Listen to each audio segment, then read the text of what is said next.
కమల్ హాసన్. మన భారతీయ చలనచిత్ర రంగంలో ఎంతో మంది నటులు మనకు చిరస్థాయిగా గుర్తుండిపోతారు. తమ నటనతో ప్రేక్షకుల్ని ఉరుతలూగిస్తూ అభిమానుల గుండెల్లో చిరస్థాయిగా తమ స్థానాన్ని పదిలం చేసుకుంటారు. అలాంటి నటుల్లో ఒకరు కమల్ హాసన్. ఉన్నది ఉన్నట్లు చెప్పాలంటే మిగతా నటులతో పోలిస్తే కేవలం నటన కోసమే పుట్టినట్లుంటారాయన. ఆయన నటనకి ముగ్ధులవ్వనివారు ఉండరంటే అతిశయోక్తి కాదు. 1954 నవంబర్ 7న తమిళనాడులోని రామనాథపురం జిల్లాలోని పరమక్కుడిలో శ్రీనివాసన్, రాజ్యలక్ష్మి దంపతులకు జన్మించారు. కమల్కి 2 అన్నలు. ఒకరు చారుహాసన్, మరొకరు చంద్రహాసన్. అక్క నళిని. అందరికన్నా చిన్నవాడు కమల్ హాసన్. నటి సుహాసిని కమల్ హాసన్ సోదరుని కుమార్తె. అంటే కమల్ తనకి బాబాయ్ అవుతాడు. సుహాసిని సినిమాల్లోకొచ్చిన తర్వాత డైరెక్టర్ మణిరత్నంని పెళ్లి చేసుకుంది. కమల్ కుటుంబమంతా లాయర్లే. ఇక ఆయన సినీ ప్రయాణం. కమల్కి 3 ఏళ్ల వయసున్నప్పుడు తన తండ్రి జమినీ గణేశన్, సావిత్రి నటిస్తున్న కలత్తూరు కన్నమ్మ అనే సినిమా షూట్కి తీసుకెళ్లారు. అక్కడికి ఆ సినిమా ప్రొడ్యూసర్లైన ఏవిఎం వారు కూడా వచ్చారు.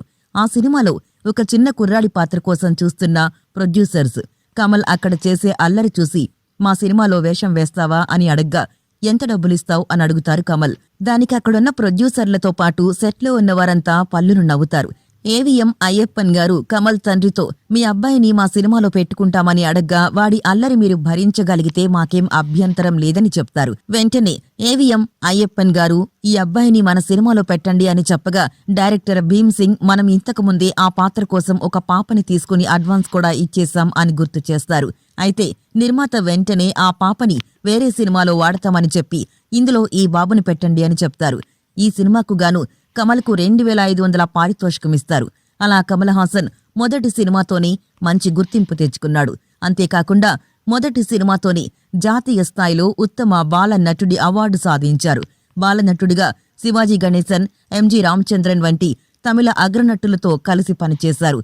ఆ తర్వాత కొన్నాళ్లు నటన ఆపేసి స్కూల్లో జాయిన్ చేయగా అక్కడ కమల్ అల్లరి తట్టుకోలేక స్కూల్లో టీసీ ఇచ్చి పంపేశారు. అక్కడ్నుంచి మరో స్కూల్లో జాయిన్ చేయగా అక్కడ కూడా అల్లరి చేస్తూ చెట్టు మీద నుంచి దూకి కాలు విరగ్గొట్టుకున్నారు. దాంతో ఆ స్కూల్లో కూడా టీసీ ఇచ్చి పంపేశారు. ఇలా 3 స్కూల్లో టీసీ ఇచ్చేయగా కమల్ తండ్రి నువ్వేం అవ్వాలనుకుంటున్నావో అది చెప్పు అని కమల్ని అడగ్గా కమల్ నేను భరతనాట్యం నేర్చుకుంటా అని అంటాం. ఇంట్లో వాళ్ళు ఒప్పుకోరు కాని తండ్రి మాత్రం తనకి నచ్చిందే చేయమని ప్రోత్సహిస్తాడు. ఆ తర్వాత కథ కూడా నేర్చుకుంటాడు. అంతేకాకుండా సంగీతం కూడా నేర్చుకుంటాడు. దాని తర్వాత తంగప్ మాస్టర్ దగ్గర కొరియోగ్రాఫర్గా చేశారు. మొదటి సినిమా అక్కినేని నాగేశ్వరరావు గారు నటించిన శ్రీమంతుడు సినిమా. అందులో పూజా కార్యక్రమంలో అందరూ కొబ్బరికాయ కొడుతుంటే తాను మాత్రం అస్సలు దండం కూడా పెట్టుకోడు. అది గమనించిన ఏఎన్ఆర్ కొబ్బరికాయ ఎందుకు కొట్టలేదని అడుగుతారు. దానికి కమల్ బదులిస్తూ నేను హేతువాదాన్ని నమ్ముతాను, ఇవి నమ్మను అని చెప్పగా ఏఎన్ఆర్ జీవితాంతం ఇలానే ఉంటావా అని అడుగుతారు. సరే చూద్దామన్నట్లు బదిలిస్తారు ఏఎన్ఆర్. దాంతో వారిద్దరి మధ్య సాన్నిహిత్యం పెరిగింది. అలా కొరియోగ్రాఫర్గా చేస్తుండగా ఆర్సీ శక్తి అనే ఒక రచయిత కమల్లో రైటింగ్ స్కిల్స్ చూసి నీలో మంచి రైటర్ ఉన్నాడని చెప్తాడు. కానీ అది పెద్దగా పట్టించుకోడు కమల్. కానీ ఆ రైటర్ కమల్ని బాలచందర్ దగ్గరికి తీసుకెళ్తాడు. తనలో ఉన్న టాలెంట్ ని వివరిస్తాడు. అది విన్న బాలచందర్ ఆడిషన్స్ కి రమ్మని చెప్తాడు. ఆడిషన్స్ కి వెళ్తున్న సమయంలో కమల్ వాళ్ళ అమ్మ ఫోటో కూడా తీసుకెళ్లమని చెప్తుంది. అక్కడికి వెళ్లిన వెంటనే బాలచందర్ గారు తనని ఫోటో అడుగుతారు. అంతకు ముందే బాలచందర్ తనని సినిమాలో పెట్టుకుంటారని వాళ్ళింట్లో ముందే చెప్తాడు. ఆ విషయం కమల్కి తెలీదు. ఆ సినిమా మంచి గుర్తింపు తెచ్చింది. దాని తర్వాత మళ్ళీ సార్ నన్ను అసిస్టెంట్ డైరెక్టర్గా తీసుకోరా అని అడగ్గా నీలో ఏం టాలెంట్ ఉందో నాకు తెలుసు, నేను చెప్పింది విని నటన కొనసాగించు అని చెప్తాడు. ఆ తర్వాత వరుసపెట్టి సినిమాలు చేశాడు. చిన్న పాత్రలు కూడా చేశాడు. ఇది గమనించిన బాలచందర్ కమల్ దారి తప్పుతున్నాడని తనని రజనీకాంత్ ని పెట్టి మరో సినిమా తీశాడు. ఈ సినిమాలో హీరోగా కమల్ తాగుబోతు పాత్రలో రజనీకాంత్ గా చేశారు. ఈ సినిమా సూపర్ హిట్ అయింది. ఈ సినిమా తర్వాత కమల్ కి మలయాళం ఆఫర్లు కూడా వచ్చాయి. చాలా మలయాళం సినిమాలు కూడా చేశారు కూడా. ఇన్ని సినిమాలు తీసిన గుర్తింపు అయితే వచ్చింది కానీ స్టార్డమ్ అయితే రాలేదు. ఆ తర్వాత భారతీరాజా దర్శకత్వంలో 16 ఐతిల్లే సినిమా తీశారు. ఈ సినిమాతో ఒక్కసారిగా స్టార్డమ్ వచ్చేసింది. తెలుగులో కూడా హీరోగా తెరంగేట్రం చేయించడానికి ఎంతో మంది డైరెక్టర్లు అడగ్గా తాను మాత్రం తన గురువు బాలచందర్ దర్శకత్వంలోనే తెలుగులో ఎంట్రీ ఇస్తానని తేల్చి చెప్పాడు. దీంతో కమల్తో తెలుగులో మరో చరిత్ర సినిమా తీశారు. ఈ సినిమా మొదట్లో జనాలకి ఎక్కలేదు కానీ మెల్లిమెల్లిగా జనాలకి పిచ్చిగా ఎక్కేసింది. ఎంతలా అంటే 400 రోజులపై ఆడింది. ఈ సినిమాని పలు భాషల్లో రీమేక్ కూడా చేశారు. ఆ తర్వాత సాగర సంగమం అనే సినిమాని తెద్దామనుకున్నారు కె. విశ్వనాథ్ గారు. మొదట కమల్ ఈ సినిమాలో చేయనని చెప్పారు. ఎందుకంటే ఇందులో అతనిది ముసలి పాత్ర. ఈ సినిమా కూడా దిగ్విజయంగా ప్రదర్శించబడి ఎన్నో రికార్డుల్ని సొంతం చేసుకుంది. ఆ తర్వాత ఆకలిరాజ్యం, స్వాతిముత్యం, క్షత్రియ పుత్రుడు, పుష్పక విమానం, ఇంద్రుడు చంద్రుడు, భారతీయుడు, తెనాలి, పంచతంత్రం, బ్రహ్మచారి, ఈనాడు, దశావతారం, విశ్వరూపం ఇలా పలు సినిమాల్లో నటించారు. విశ్వరూపం 2 సినిమాతో చాలా అప్పుల పాలు కూడా అయ్యారు. ఆ తర్వాత విక్రమ్ సినిమాని కూడా తన ప్రాపర్టీస్ అమ్మి నిర్మించారు. అయితే ఈ సినిమా బాక్సాఫీస్ వద్ద బ్లాక్ బస్టర్ టాక్ తో పాటు భారీ వసూలు సాధించాయి. ఎంతలా అంటే కమల్ అప్పులు మొత్తం తీరిపోయి 300 కోట్లకి పైబడి లాభాలొచ్చేంతలా. సినీ లోకంలో ఎందరో ప్రముఖులు తమ నటనతో ప్రేక్షకుల గుండెల్లో చెరగని ముద్ర వేశారు. బాలనటులుగా గుర్తింపు తెచ్చుకుని హీరోగా ఎదిగిన ఎందరో నటులు మన దేశ సినీ ప్రపంచంలో ఉన్నారు. అలా ప్రేక్షకుల్ని అలరిస్తూ తనకంటూ చెరగని ముద్ర వేసుకున్నారు కమల్ హాసన్. కమల్ తన నటనతో ఎన్ని అవార్డులు గెలుచుకున్నారంటే మన దేశం తరపున మరే నటుడికి లేనంతగా అత్యధిక సంఖ్యలో ఆయన సినిమాలు ఆస్కార్ అవార్డు కోసం ఉత్తమ విదేశీ భాషా విభాగంలో ఎంపికయ్యాయి. సినిమాల్లో చేసిన కృషికి గాను ఆయన 1990లో పద్మశ్రీ, 2014లో పద్మభూషణ్ పురస్కారాల్ని అందుకున్నారు. దాదాపు 15 సార్లు ఫిలింఫేర్ అవార్డుల్ని అందుకున్నారు. చివరికి తనంతట తానే కొన్నాళ్లు నాకు అవార్డులు ఇవ్వడం ఆపండి అని అర్జీ పెట్టుకున్నారంటే ఆయనకి ఎన్ని అవార్డులొచ్చాయో అర్థమవుతుంది. ఇక కమల్ వ్యక్తిగత విషయానికొస్తే కమల్ హాసన్ మొదట వాణి గణపతి అనే ఆమెను వివాహం చేసుకున్నారు. ఆమెతో కొన్నాళ్లకి విభేదాలొచ్చి విడిపోయారు. ఆ తర్వాత సారికతో తన జీవితాన్ని పంచుకున్నారు. వీరికి శృతి, అక్షర అని 2 కుమార్తెలున్నారు.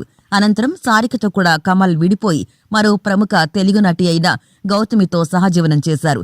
అయితే ప్రస్తుతం ఆమెతో కూడా తన బంధాన్ని తెంచుకుని ఒంటరిగా తన జీవితాన్ని సాగిస్తున్నారు.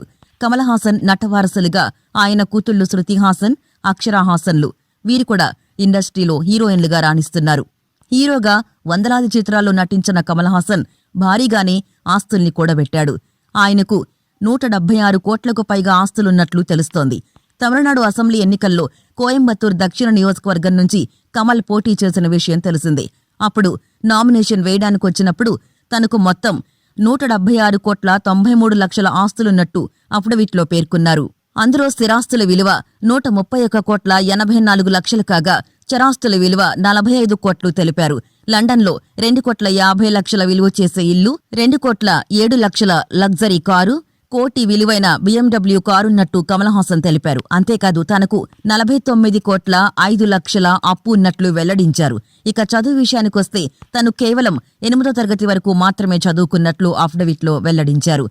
తమిళనాట రాజకీయ పరిణామాల్ని దగ్గర్నుంచి చూసిన ఆయన రాష్ట్రంలో జరుగుతున్న అవినీతిని అరికట్టేందుకు నిశ్చయించుకున్నారు. అంతేకాకుండా సినిమాలతోనే కాకుండా రాజకీయాల్లోకొస్తే ప్రజాసేవతో ప్రజలకు మరింత దగ్గర వచ్చనే నేపథ్యంలో ఆయన రాజకీయాల్లోకి రావాలని నిశ్చయించుకున్నారు.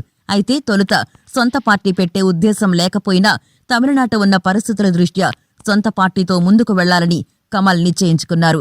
తాను రాజకీయాల్లోకి అడుగుపెడుతున్నట్లు 2017లో ప్రకటించారు. దీంతో సొంత పార్టీని స్థాపించారు. పార్టీ పేరు మక్కల్ నీదిమయంగా ప్రకటించారు. మొదటి సినిమాతోనే విజయాన్ని రుచిచూసిన ఆయన రాజకీయాల్లో పోటీ చేసిన మొదటిసారి పరాజయాన్ని చవిచూశారు. కనీసం తన పార్టీలో ఒక్క మెంబర్ కూడా గెలవకపోవడం విశేషం. రెండోసారి కూడా పోటీ చేసి మళ్లీ పరాజయానికి గురై అభిమానుల్ని నిరాశపరిచారు. ఓడినా సరే తానెప్పుడు ప్రజల కోసమే పనిచేస్తానని, ఇకపై నా జీవితం ప్రజల కోసమే అని అభిమానులకి భరోసా ఇచ్చారు కమల్ హాసన్. ప్రజలు అంకిత భావంతో పనిచేసే నాయకులు, అధికారుల కోసం ఎదురుచూస్తున్నారని ఒకానొక ఇంటర్వ్యూలో కమల్ అనడం గమనార్హం. అవినీతి నిర్మూలనే తనకు లక్ష్యమని స్పష్టం చేశారు కూడా. కమల్ హాసన్ సినిమాలే కాకుండా పలు సేవా కార్యక్రమాలు కూడా చేస్తుంటారు. నర్పణ ఇయక్కం అనే సేవా సంస్థని మొదలుపెట్టి పలు సామాజిక సేవా కార్యక్రమాలు చేస్తుంటారాయన. ప్రస్తుతం కమల్ పలు సినిమాలు, టీవీ షోలు చేస్తూ ప్రేక్షకుల్ని అలరిస్తున్నారు.